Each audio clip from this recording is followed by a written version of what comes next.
Hi, this is Dee, and you're listening to my podcast, Let Me Clear My Throat. On tonight's podcast, I'm just going to give you a forewarning. It's probably going to get a little thick. This is a very controversial subject. However, I'm going to put it into what I believe a different perspective. And I'm not going to give a heads up beforehand on what it's about, because that would kind of, I think, we're just going to go along with it. So anyway, that being said, if you know me and you follow along to my podcast, you know that I'm very candid and I'm very blunt about things. And that being said, I am very compassionate and caring about other people and other people's feelings.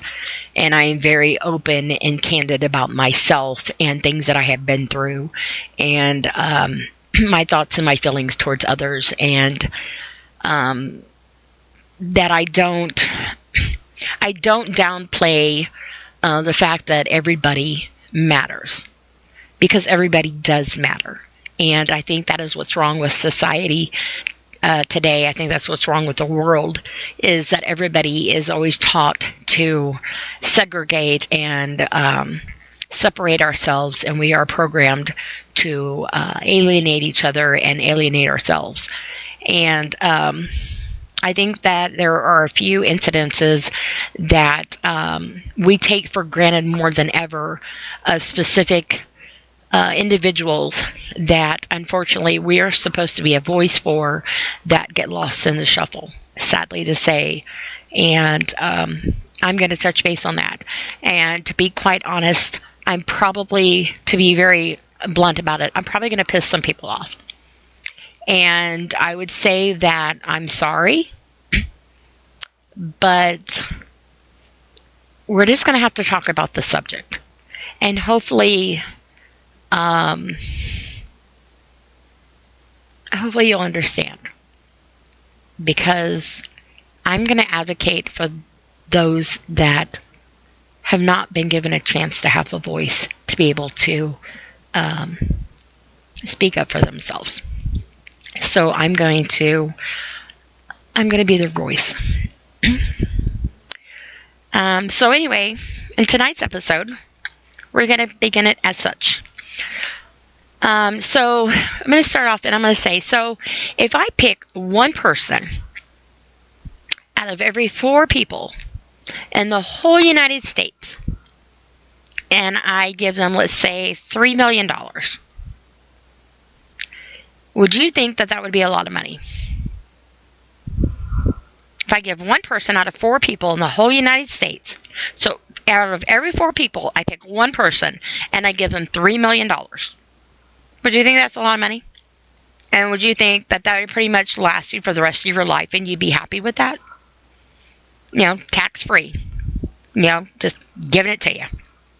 Now let's say you got your money and you were so excited about it.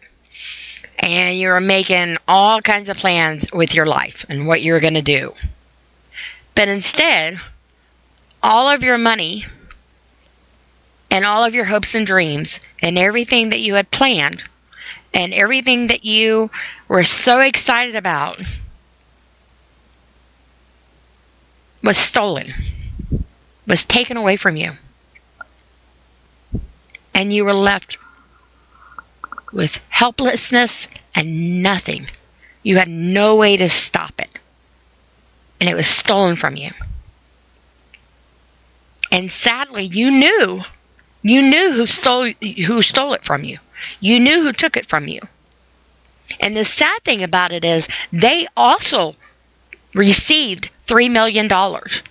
They were also 1 in every 4 people that received money. So now they had $6 million to themselves. They took yours and they took theirs. And you tried to get the authorities involved to try to have them help you, so that way you could advocate and have justice for your part of your money to have back. And they basically told you, sorry, They have it. There's nothing we can do. Basically, what do they say? Possession's 9/10 of the law, or whatever kind of crap they say. Basically, it sucks to be you. There's nothing they can do. Now, is that fair? Is that justified? Does that seem right? Should we just look the other way and say, yeah, okay. Sucks to be you, Ben. They got the money. I'm sorry about your luck. Maybe you can make some more money, or maybe you'll get picked again, or get lucky again, or something.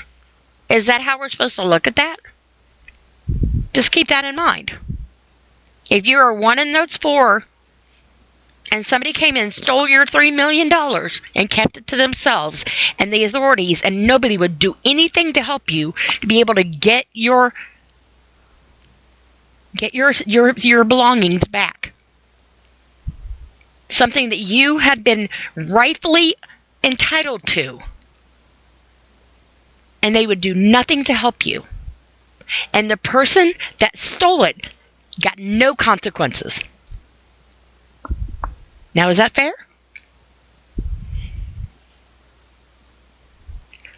So, according to Medically Reviewed, and an article by, I'm going to butcher this person's name, and I don't mean to, Shruthi MD, written by Sylvia Davis on November 3rd, 2024. I forget what website I took this off of. I guess I didn't write it down. I apologize. An estimated, now let's keep in mind what we just talked about. An estimated 1 in 4 women in the United States will have an abortion during their lifetime. In 2023, there were 1 million abortions. Just in 2023, 1 million abortions. So if you were to use the same statistic, now mind you, statistics are only as reliable as the data given, and added it to 2 years that are now at 2023 to 2025, that makes 1 million plus 1 million plus 1 million, which equals 3 million. 3 million human beings that were murdered from having a life due to abortion. Even though the male is 50% and the woman is 50% of making the baby, because the female possesses the baby in her body, the male has no right, and therefore the woman chooses to have an abortion. The male is now left to grieve his murdered unborn child with no legal rights or ability to intervene or advocate for his developing child. And the authorities do nothing. Guess it's a different point of view when it's not money. Same statistics, just different words. It's not money, it's a human being.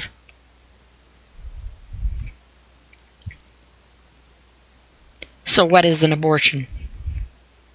An abortion is a medical intervention to end a pregnancy growing in the womb. It's sometimes called an induced abortion. So basically, a stranger can do a medical intervention, and that can be legal and acceptable. So a stranger can come along who's in medical. A medical stranger can come along and do an intervention, and it's legal and acceptable. But a natural DNA birth father has no rights of intervention, or actually, if we are wanting to get technical, he has no rights to even be called a birth father until the baby is born or until child support is ordered. So a stranger can come in and intervene, but a birth father, a father who helped create this child, has no legal rights of any type of intervention at all until after the baby's born or until child support is determined. That doesn't seem right.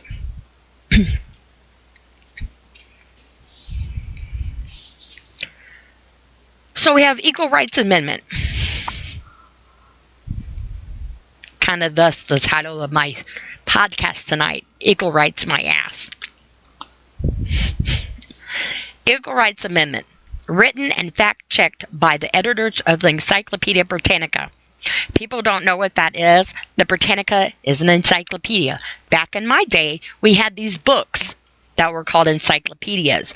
They were our internet, per se, if you will, in print.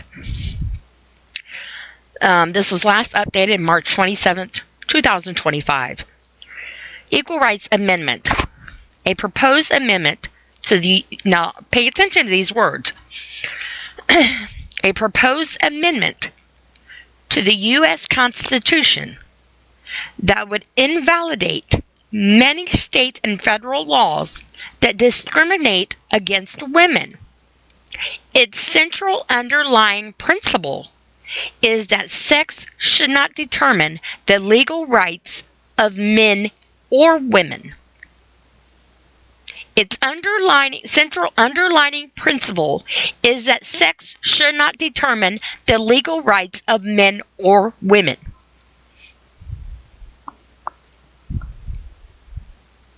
Hello.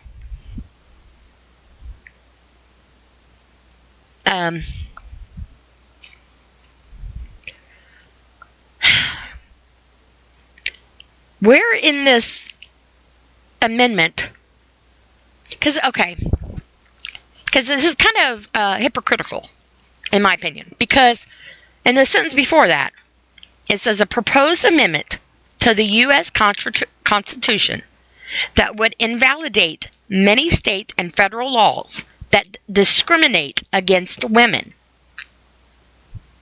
Why shouldn't it say that would invalidate many state and federal laws that discriminate against men and women?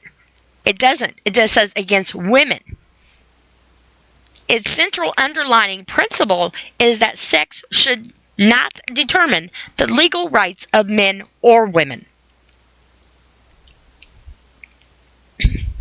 Just saying. Now we're just going to briefly touch on Roe versus Wade. This is the only time I'm going to try to touch on this subject. Why this had promise for some, it did not take into account the main person. This had so much promise, but it didn't take into account the main purpose and the main person.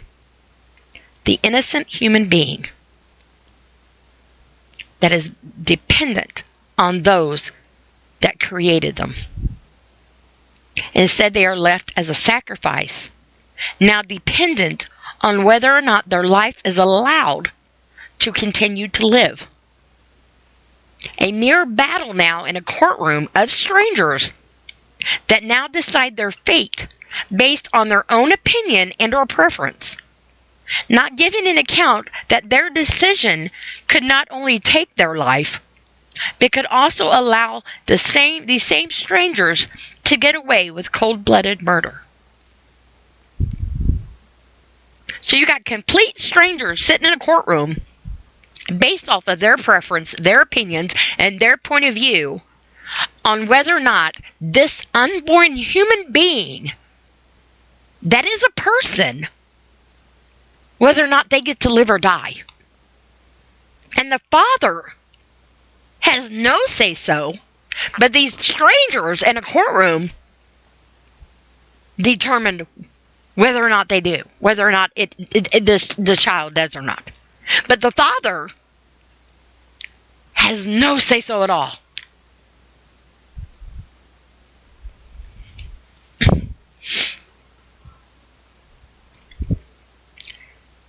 So,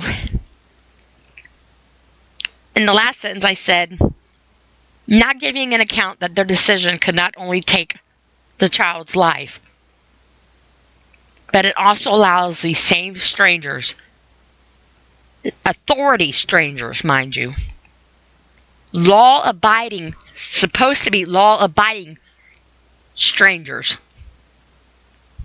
get away with cold-blooded murder. So we got murder versus homicide. So according to NOLO, by Sarah J. Berman, UCLA School of Law, updated by Rebecca Paris, attorney, and Mitchell Hamline, School of Law, updated February 7, 2025. Excuse me. What is murder? Is murder different from homicide? The term homicide covers lawful and unlawful killings. Homicide is only a crime when committed without a legal justification or an excuse. So the term homicide legally only covers lawful and unlawful killings. Homicide is only a crime when committed without a legal justification or excuse. Okay. Examples of lawful homicides. Some common examples of lawful homicides include the following: military combat killings, accidental killings, such as a hunting accident, killings done in self-defense or defense of another, police use of deadly force. The intentional killings listed above, self-defense, military, and officers' use of force, are only justified if certain legal requirements are met. A homicide is accidental if no one involves no recklessness or negligence. Okay. Criminal homicides. Criminal homicides, on the other hand, don't involve a legal justification or an excuse.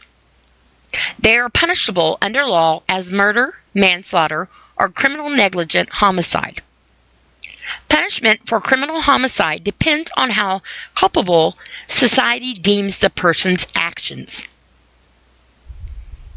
Punishment for criminal homicide depends on how culpable society deems that person's actions. So what is the legal definition of murder? Under common law and statutes, murder is an unlawful homicide committed with malice aforethought. Malice aforethought doesn't mean that a killer has to have acted out of spite or hate. It exists if a defendant intends to kill someone without legal justification or excuse. In addition, in most states, malice aforethought isn't limited to intentional killings. It can only exist if the killer either intended to cause great or serious bodily harm, committed an act knowing it would likely cause death or greatly bodily harm, committed an act or dangerous, it shows extreme and reckless disregard for human life, or intended to commit a felony. Today's statutes, rather than common law, define murder. Murder can involve an affirmation act like poisoning or shooting someone, or admission like starvation. To bring about another's death, motive is not an element of murder. Premeditated and deliberate killings. In a premeditated murder, the killer has formed the intent to kill and has had time, however brief it may be, to reflect on the matter. So they've had time to think about it. So where does an abortion fall into a category? Is it a get out of premeditated murder? An option of it doesn't fit into my life right now? An option because I'm married to someone and my spouse wouldn't understand that I have a baby on the way by someone else? The list goes on and on. For whatever reason, society says it's okay and is a personal decision that only the woman is allowed to have. Because she's the one that gets away with it. She's allowed to do whatever she wants. The father has no say-so. and the baby's not even given a chance.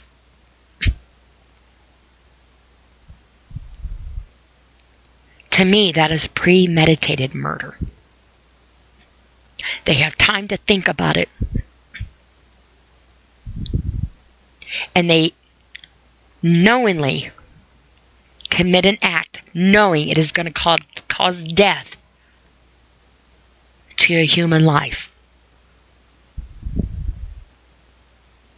Now, this is my opinion.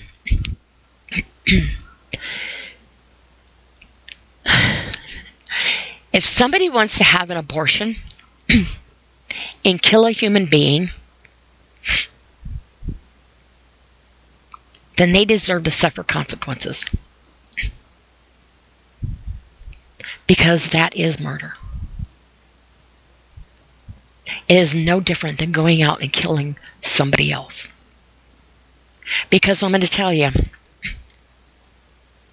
if somebody was to come along, okay, let's say if a woman is pregnant and somebody comes along and let's say stabs this pregnant woman, or and say the baby dies, then the person that stabbed that woman and killed the baby, even though it's not born yet, and the woman's carrying the baby, and let's say for hypothetical reasons, the baby's still in the quote-unquote early stages of being able to be aborted, whatever crap. Let's say it's at that stage, okay? And somebody stabs her and kills the baby. They go to jail for murder because they killed a baby. But yet she can have an abortion at the same time. And it's legal.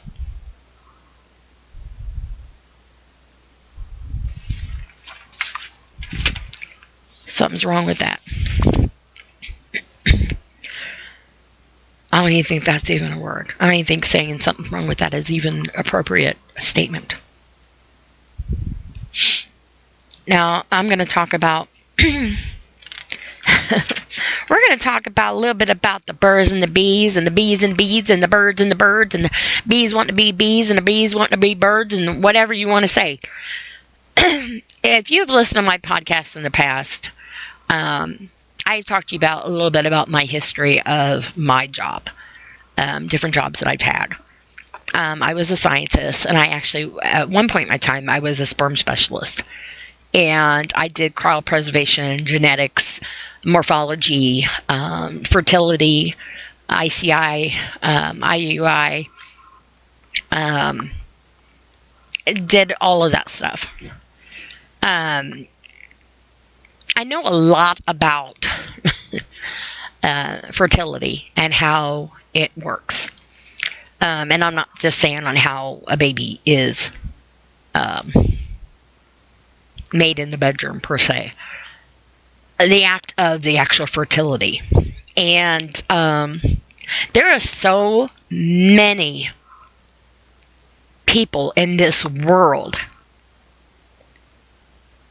that would do probably just about anything to be able to have a child.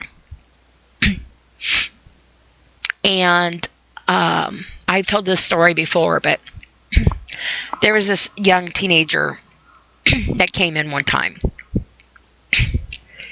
And he came in with his mom and his dad. And he was going to get his sperm preserved. And if we even get just one swimming around, we cryopreserve it. Because then you always have that one chance. So he went into the room and watched video, whatever, did his thing. His parents sat in the lobby. And what was really sad about it was that when I read his, when I tried to do his count, he had nothing. He had nothing. There was nothing there. He had nothing. He was like 16. He was on his way to have chemotherapy. And he was hoping to preserve some of his sperm just in case he wasn't ever going to be able to have kids. And unfortunately, at 16 years old, I had to tell his parents and him that I could not preserve anything for him because he had nothing. So as an example to that, let's say hypothetically, this young man would have had one.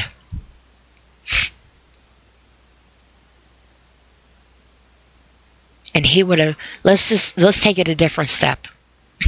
Let's say he would have gotten better.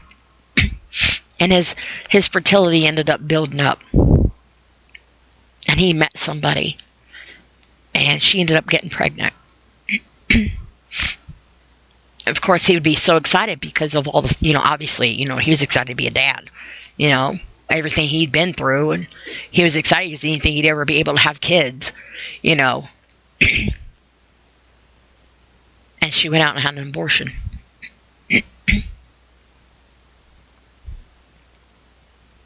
Took his chance of having a kid away. And there wasn't nothing he could do about it.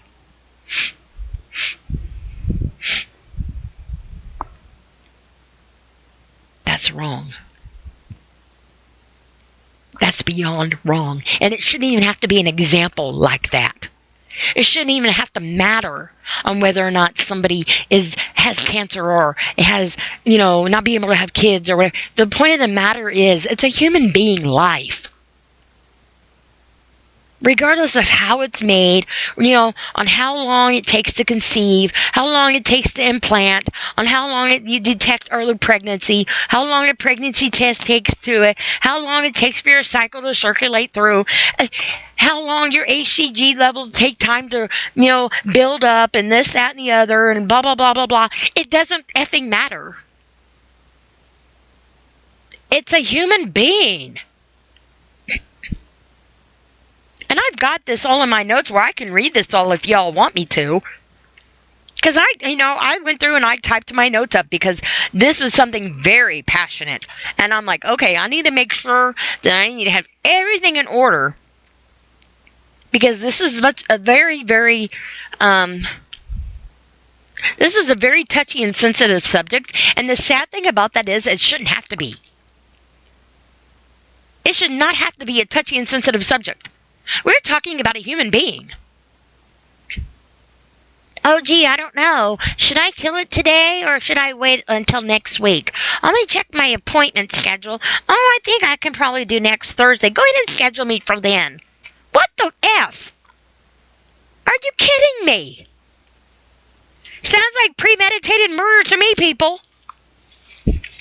You are planning on your schedule when to go in to have a procedure done to kill a human being. And the father is left to mourn and grieve his child that he desperately wanted. And even if he wasn't for sure and he was still iffy and had mixed emotions, it doesn't matter. It was still half his kid.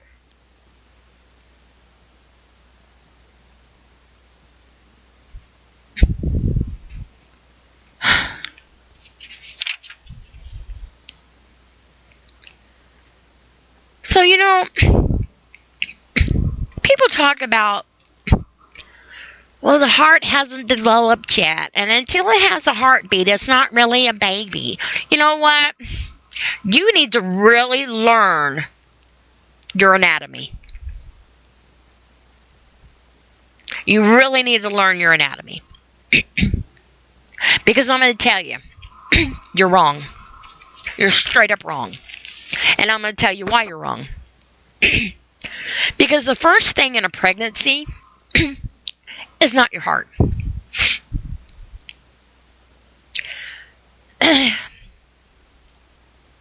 Your placenta plays a crucial role during your pregnancy.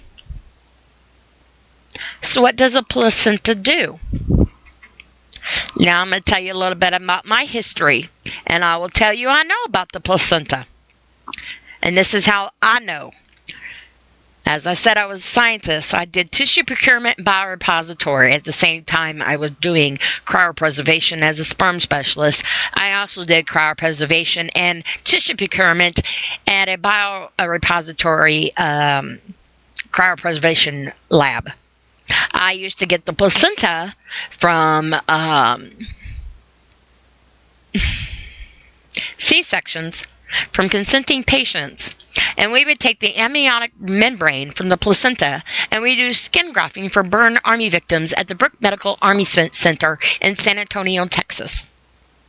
So I know a thing or two about the placenta. So that being said, that is my reference. So what does the placenta do? The placenta is an organ that forms in the womb, also called the uterus, during the pregnancy. So your placenta is an organ. It's an organ. Just like your heart's an organ, your brain's an organ, your placenta is an organ. And it develops and forms in your womb during pregnancy. The placenta is connected to a developing baby. Placenta is connected to a developing baby by a tube-like structure called the umbilical cord. Belly button to belly button. Nutrition. Blood flow.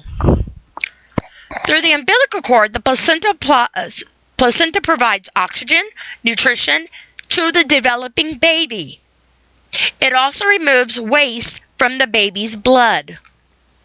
The placenta, this is important, the placenta implants and establishes vascular connections to the uterus.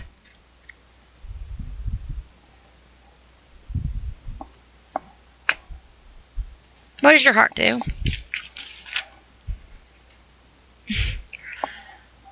Your circulatory, your placenta is what starts it all. It is connected to a developing baby. When the baby is born, the placenta comes out after the baby. That is where everything is at in the sac. The womb, the sac, everything. The afterbirth, whatever you want to call it.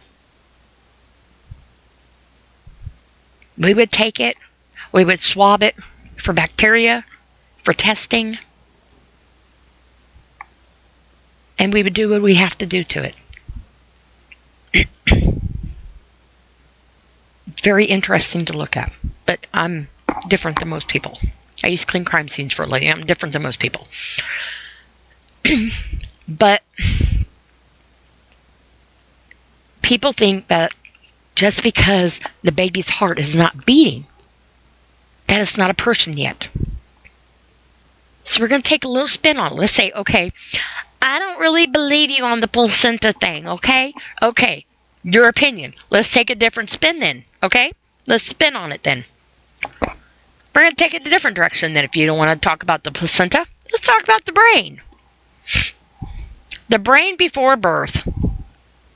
Using fMRI to explore the secrets of fetal neurodevelopment. Arthur Lindsay Conkle, authors, info, and affiliations, publication, Environmental Health Preservations, Volume 126, Issue 11, CID 112001, The Black Box of Brain Development. Human brain development starts soon after conception. Human brain development starts soon after conception and continues into early adulthood. That's debatable. Sorry. The fetal brain begins to develop during the 3rd week of gestation. The fetal brain begins to develop the 3rd week of gestation. Neural progenitors cells begin to divide and differentiate. I can't even talk. Differ. We're just going to say differ. Never mind. I can say it in my head. Into neurons and glia, the 2 cell types that form the basis of the nervous system. By the 9th week, the brain appears as a small, smooth structure. So in week 3, the brain's developing. By week 9, it appears as a small, smooth structure. Over the course of pregnancy, the structure of the brain will change as it grows and begins to form the characteristics folds that designate distinct brain regions. Changes in brain anatomy reflect dramatic changes at cellular level. Neurons in the different brain regions begin producing the chemical signaling molecules that will enable communication between nerve cells. The fiber pathways that will become the brain's information superhighway are forming. The cells will make up the neocortex, the part of the brain that coordinates sight, sound, spatial reasoning, conscious thought, and language. They begin to communicate. Although the foundation of a functioning brain is assembled prenatally. Let me read that again. Although the foundation of a functioning brain is assembled prenatally, brain function itself continues to develop after birth, driven largely by sensory input, basically stimulation of your brain. The number of neural connections explode in the first years of life, a phenomenon sometimes referred to a synaptic as a Big Bang.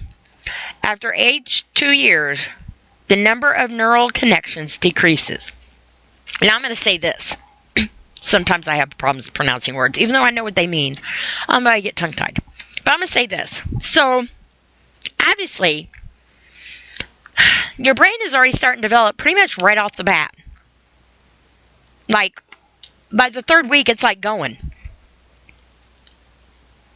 It's going before, it's already going. So,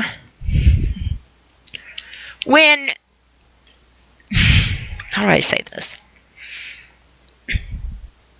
When somebody wants to say, well, they're pregnant, it's not a baby. It's not a baby until after they're born. Then it's a person, then it's a human being.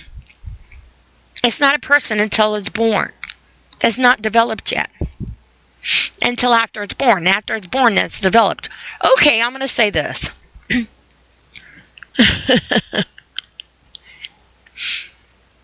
We have to evolve and grow.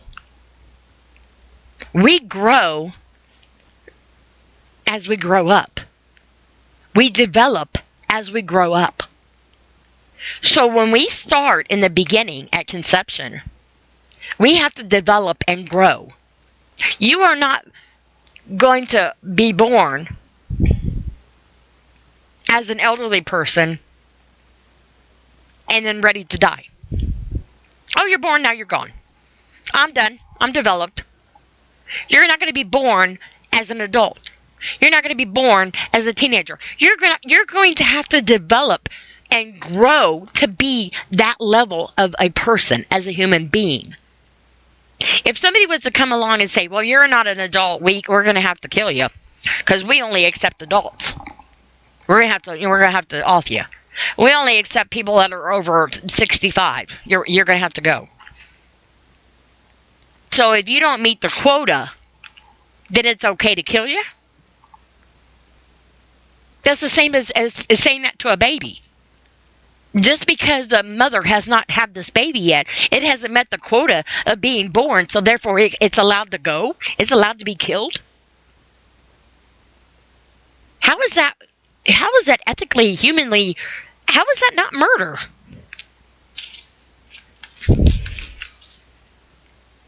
Okay, so we're talking about the brain. Let's talk about brain death. Now I'm going to talk about brain death. And again, I'm going to be the reference. Because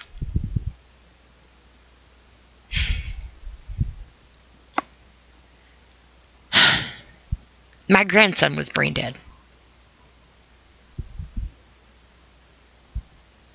My grandson died. And he was brain dead. And that is how they determined him when he died.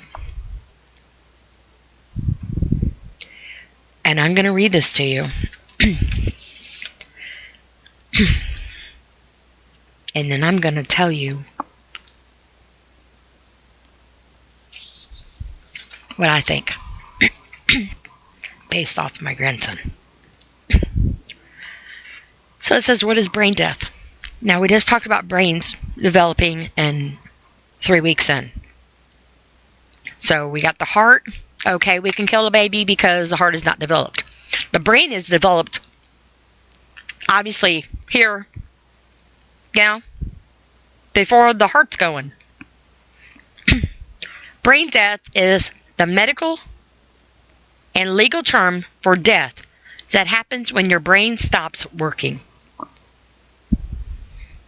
In brain death, injury or illness does severe permanent damage to your entire brain and brainstem. Your brainstem manages your breathing and heart rate. Your brain manages senses like sight, sound, and touch, and abilities like motor development. Because people's brains drive these essential functions, someone is legally dead when they're diagnosed with brain death. Healthcare providers follow established medical criteria guidelines to determine if someone is brain dead. For example, they rule out all other possible causes before they do specific tests that diagnose brain death. So, the brain tells the body what to do. The brain is the operator. The brain is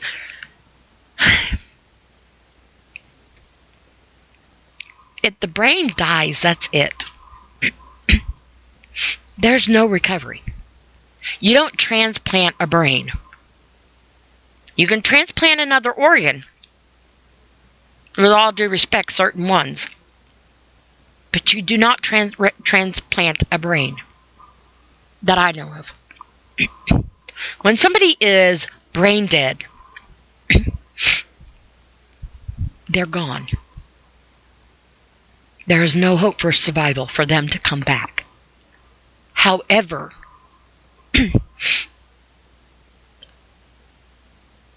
I know for a fact that their heart still beats. Their organs still work.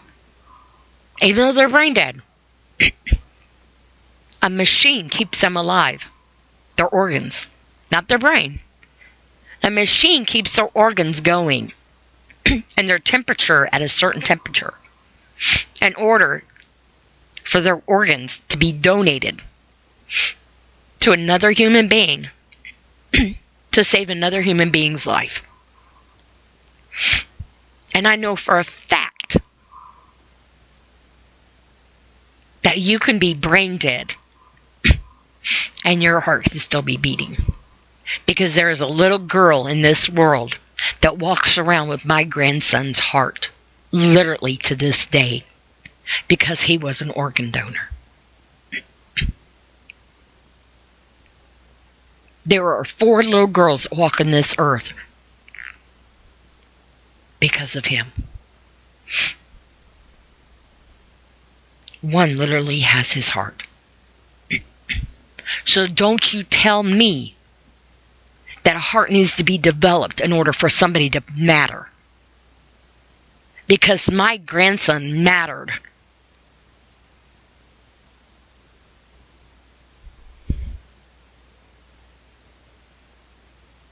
He mattered. You would be like, well, his heart was still beating. Yeah. Does that make him less of a person? Because his heart was beating, but his brain was dead? He mattered because his heart was beating? So he existed? But if his heart wasn't beating, but oh, wait a minute, he was born. So then, therefore, he was a human being. My grandson was 2.5 months old. He was 2.5 months old when he died. So I guess if you was to go back 2.5 months, if he would have died for whatever neurological reasons or whatever the case may be,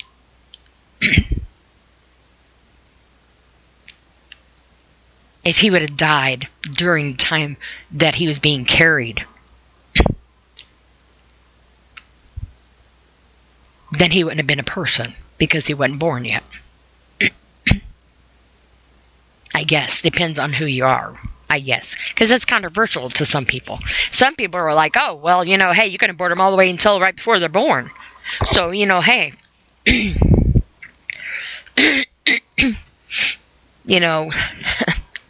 We develop and we evolve. And we grow every day. Mentally, physically, medically, emotionally. As a human being. We're not born with knowledge or skills. Nor are we born fully developed as a grown adult or full of knowledge and ready to be buried because, hey, we're finished with all we needed as soon as we're born. We learned all we had to learn in the womb. Here we go. Because as soon as we took in all the contaminated oxygen of the world and it entered our lungs, we were finally declared as someone. As soon as it came out of your mom's Virginia or wherever you came out of, so to speak, as soon as you took a breath of that contaminated oxygen of the world, now you're a human being. Now you're somebody. But like I said, if a baby's life is taken while in the stomach,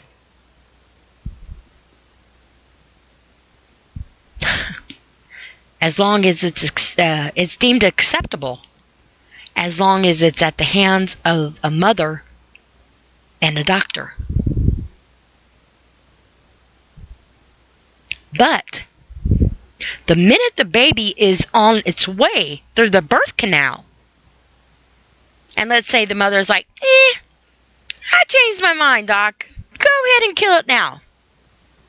I changed my mind. Go ahead and give me the abortion now while it's coming down the canal. I changed my mind. And now he's like, I can't. That's considered murder. If you would have done it, like, say, 10 minutes ago before, maybe I could have then. Really? Is that how that works? If you would have came in yesterday, is that how that works?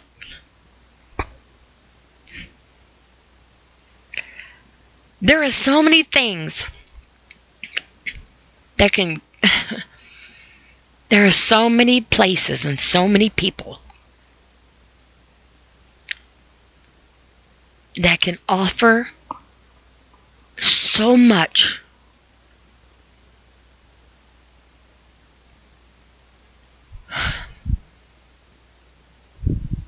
I have learned in my life that life is a gift. Life is a huge miracle in itself. People want to say all the time, oh man, we need a miracle. You taking a breath is a miracle. One breath, one half of a is a miracle.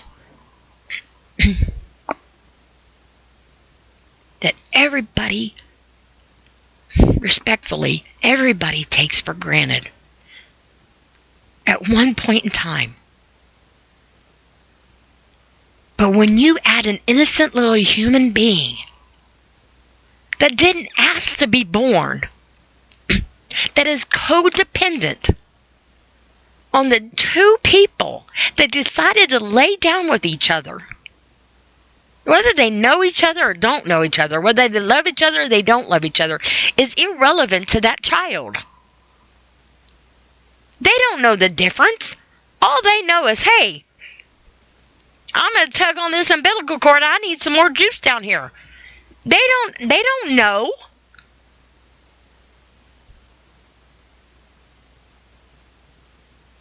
And you think that they don't matter? Why? Because their heart's not beating? They don't have any feelings? Well, according to this article, they do. What was it? The placenta and the brain? I don't know. What page is that on? Does it matter? Does it matter if they got feelings? Hell yeah, they got feelings. They're a human being. I mean,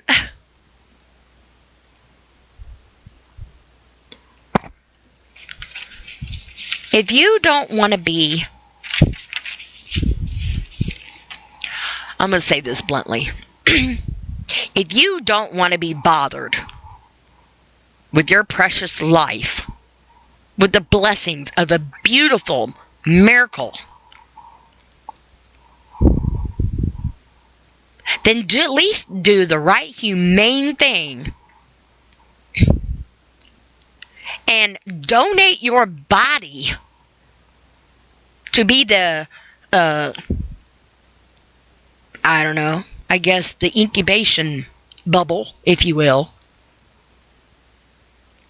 to harvest this beautiful blessing, and let somebody else enjoy that priceless bundle of joy that you are trying, that you are premeditatingly determined to steal and murder their life.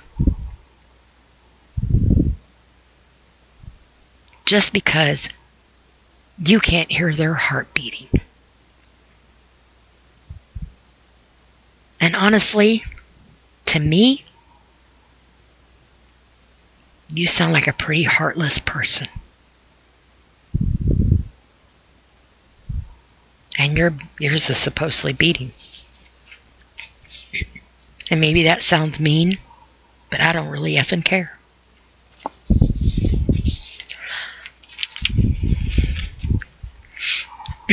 I know somebody that I know of had 3 abortions.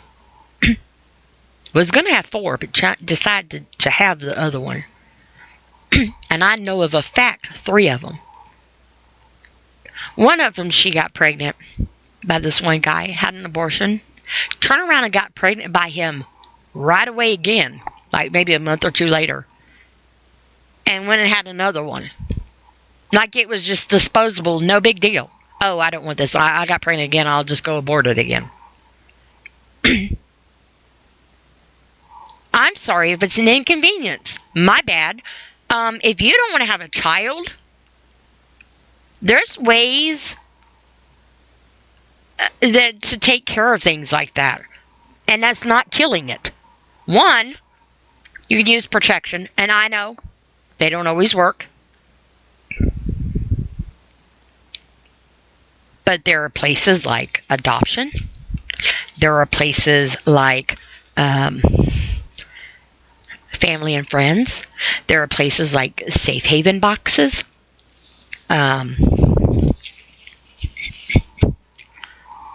there are options. There are options that are way better than murdering an innocent child and leaving a man grieving the death of his child while you just go on with your life. And I'm not saying it's an easy decision for you, because I don't know your situation.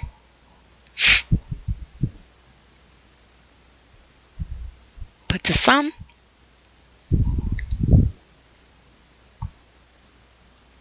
it's a matter of just, I'll just go have another one.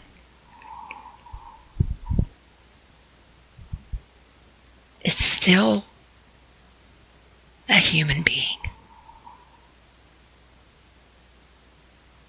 They might not have a heart yet beating, but they have rights. They are a human being. They are a person. They matter. And they are just as equal. And you don't know if they're a male or a female, so it doesn't even matter on their sex preference. You don't even know.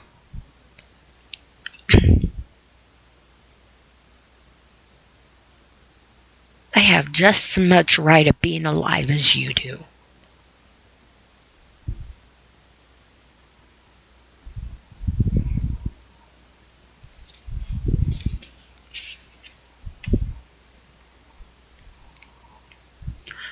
I personally do not believe in abortions. I have lost a child myself. And I have mourned. I don't even think mourn is a word. The trauma of the grief of my grandson dying. And he died on my birthday.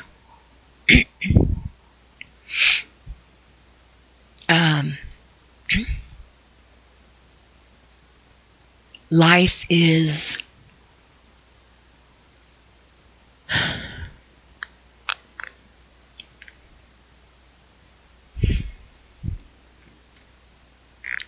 there are no words, because I don't even think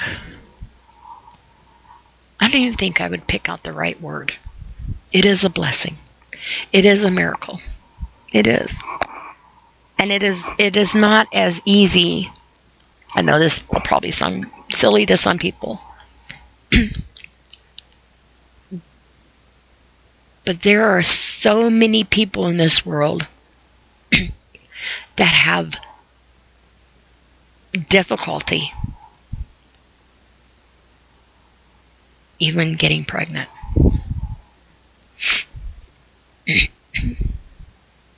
And there are people in this world that will abort their children if they have any type of deformation, any type of disability, if they do genetics testing or something and find out there's a deformity to their child. My granddaughter has Down syndrome. They asked my daughter if she wanted to abort my granddaughter. My daughter's like, no. You know how many people would say yes? See, and that's the thing in the world, I think. They say that, and I say these, it's not even polite.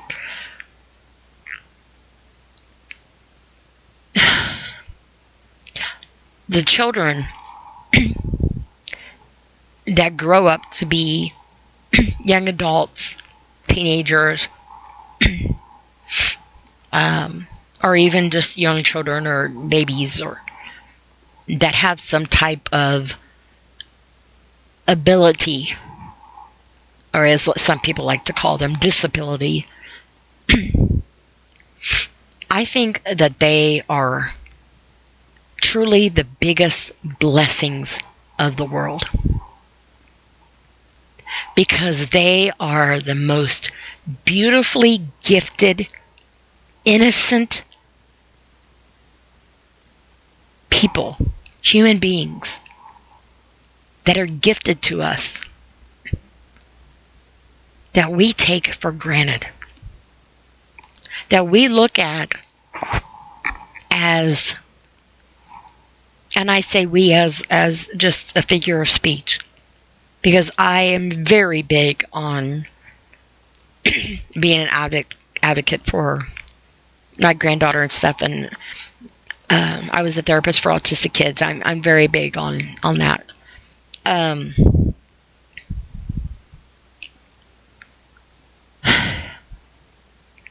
They are pure. They are innocent and pure. They are a gift from God. And we can learn a lot from them. Because their purity, their originality, their innocence, their non-judgmental, their laughter, the way they see things, the way they look at the world without contamination.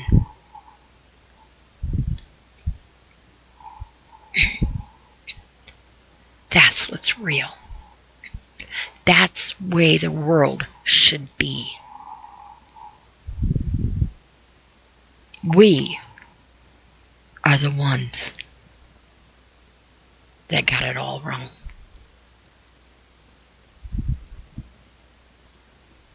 We could learn a lot from them.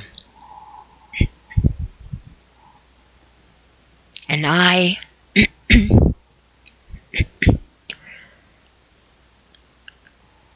I'm a big,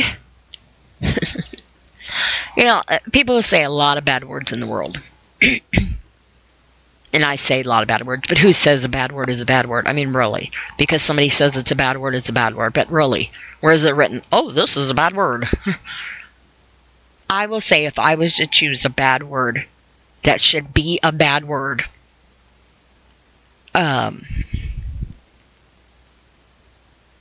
obviously we used to be really bad at the GD word, and I have stopped that.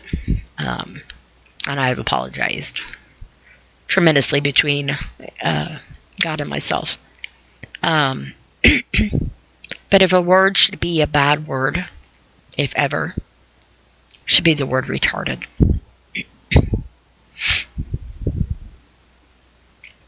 Retarded is a bad word. And I have been known to correct somebody when they say it in front of me. And you might think, what does this got to do with abortion? It's got a lot to do with it. Why? Because a lot of people will abort a human being just because they may think, they don't know, but they may think there might be something genetically wrong with them. Even though their heart is beating, they might just have something genetically mismatched in there. Or they might just have 2 different colored eyes. Oh no, what will we do? Kill them. Be done with them. Sever their placenta. It's wrong. That's cold-blooded, premeditated murder. And anybody that does that, if anybody was ever to go out in the world and honestly, I think a doctor that helps should be convicted to conspiracy or assisting murder or whatever, should be right there with it. Now, people might be, oh, they're going to go to a backyard butcher and, whatever. And yeah, I know it's going to happen regardless. I mean, it's going to happen. People are going to find a way to do it. But is that a solution? Or is that an excuse to not try to save as many as you can? Because even if you save one baby,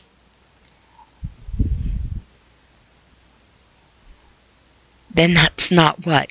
How many million did we talk about? Was it 1 million peoples? 3 million people? Or 6 million people? Or was that $3 million or $6 million? We're looking at as people or as in money? I don't know which one matters the most. The money or the people? Money or the baby? Guess depends on who you are. Because some people have babies and they sell them. Some people have babies and like, how much you give me for this? There's people even sell their baby for drugs. Sell their baby for prostitution.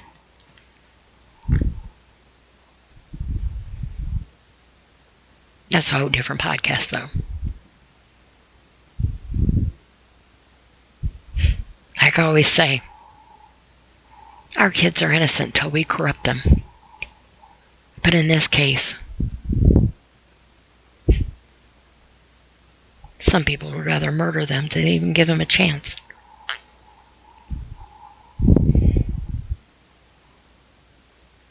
I'd take every single one of them in myself if that meant saving them.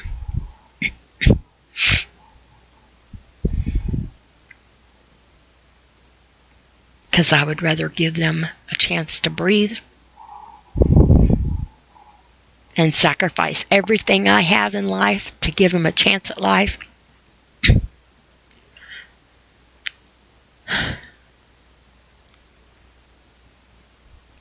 than sit here and think that it's justified just because strangers sit in a courtroom and determine on whether a baby lives or dies. Why a helpless father that isn't even deemed to be a father, he's not allowed to be called the father, is sitting in the back. If he can even handle sitting in there, if he's allowed to sit in there, while the fate of his unborn child is determined by people that don't even know him or the mother, and basing their verdict of their own opinion and their own belief. And to them, it's just a job that they get paid for. They go home at night with their hands clean, their conscience clean.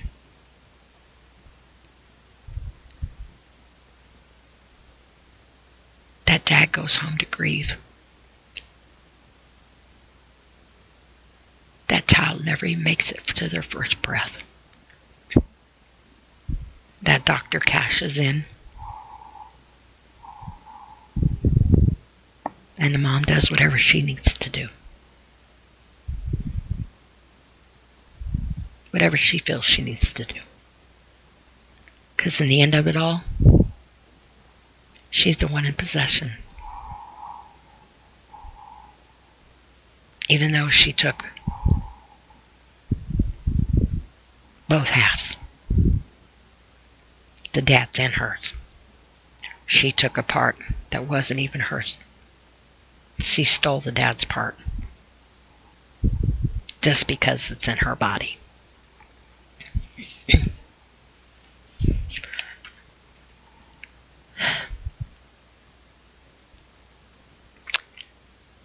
And if you are a grieving father, I don't even have the right words to say to you that would make you feel better. I just pray that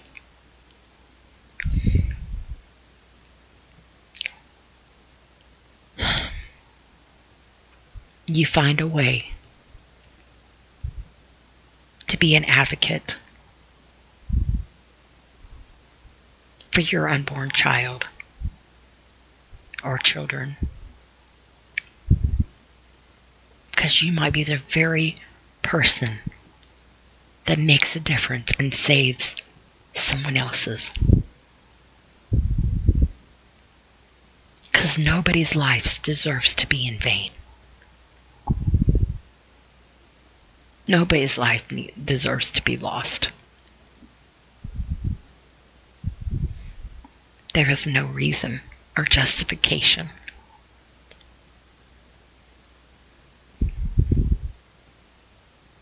And I am sorry.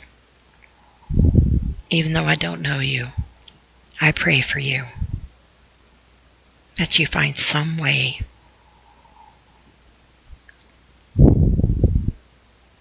to be able to find a place to put your feelings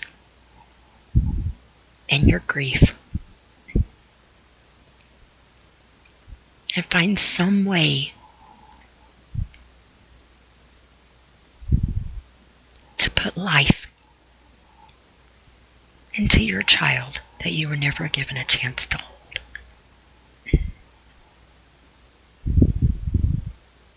And I pray that makes sense.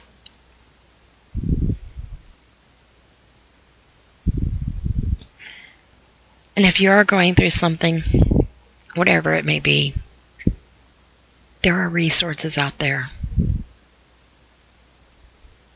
There are people that care. There are people that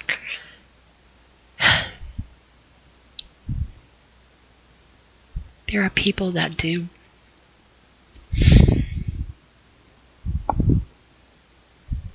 believe in you. And you do matter. 988 is the suicide and prevention helpline.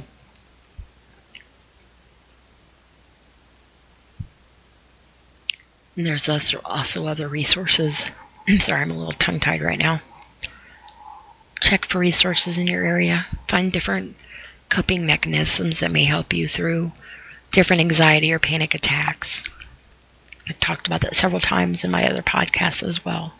Not every resource or method helps all the time. I used to do my 5, 4, 3, 2, 1. And do my ABCs. When I get down to won't you stand with me, sometimes I'll take a deep breath and start again. I'll say them out loud or say them in my head. I'll do them in sign language. Sometimes I'll do all of it. And I'll do it until I calm myself down. I talk to myself. I talk myself down. I do positive affirmations to myself. Pray. I pray a lot. I write. Try to breathe. Breathe through your anxiety. Try. Although it's hard, at least try to work through it. Try to get up and do something, even if it's just getting up and going to the bathroom. And each time, try a little bit harder. At least try. Sometimes you got to try. But at least you're doing something, and each time it'll get better. I know sometimes even taking a shower is a huge step. And one of the biggest things I learned that I wish I knew in the beginning, but I guess I had to learn it for it to actually work for me, is to find a place to put your feelings. Find a positive place to put your feelings. Self-medication is not the answer. That's not even masking the problem. That's not even masking the heartache. That is, if anything, just giving you another one. Just adding it on to your shoulders. More weight to carry. And you'll be chasing something that's you're never going to find if you self-medicate. And you're worth more than that. And on that, I'm going to wrap up for now. And I've I've been meaning to do this podcast. I've had this, for, I don't know, maybe a few days, maybe a week. I've had a lot going on. Take care of my mom. I've talked about that in another podcast. Take care of my mom. My dad died a few years ago, but I haven't had a chance to do my podcast, but I'm working on my next one, so hopefully it won't take as long. If you get a chance, check out my other ones. I have a Podbean channel and a YouTube channel at D Let Me Clear My Throat. So on that, I hope everybody has a safe and blessed evening, and I'll talk to you again soon. Good night.